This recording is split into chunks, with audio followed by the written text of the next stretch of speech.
Су ресурстары маркетинг жауапкершілігі шектеулі серіктестігі қысқа дайындықты күшейтті. Бұл күндері кәсіпорынға қарасты құрылымдық нысандарда жабдықтарды оқшаулау, аспаптар мен агрегаттарды, сорғы жабдықтарын арнайы техникалық тексеруден өткізу қолға алынған. Су қабылдағыштарда, су тарату желілерінде, ағынды су жүйесінде жүргізіліп жатқан жұмыстар бақылауда. Жауаптылар жеке үйлер мен көп қабатты үйлерде су есептегіш тораптарын оқшаулау, орау барысына да ерекше назар аударады. Қалалық ағынды суды тазарту құрылғыларының кешені де қысқы маусымға дайындалуда.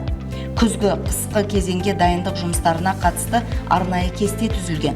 Жұмыстар сол бойынша жүргізіліп жатыр және соңына дейін су ресурстары маркетинг жауапкершілігі шектеулі серіктестігі басшылығының қатаң бақылауында болады.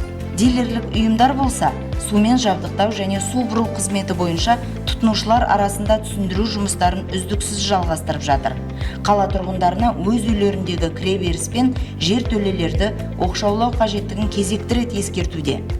Жер үйлерде тұратын абоненттер ауласының ішіндегі желілерді оқшаулау, орауды кейінге қалдырмай қазірден қолға алуы керек. Кәсіпорын әкімшілігі қысқы маусымға дайындықты елемеу, былтырғыдай құбырлар мен есептегіштердің қатып, желілерде келеңсіз жағдайларға әкеліп соқтыратынын еске салады.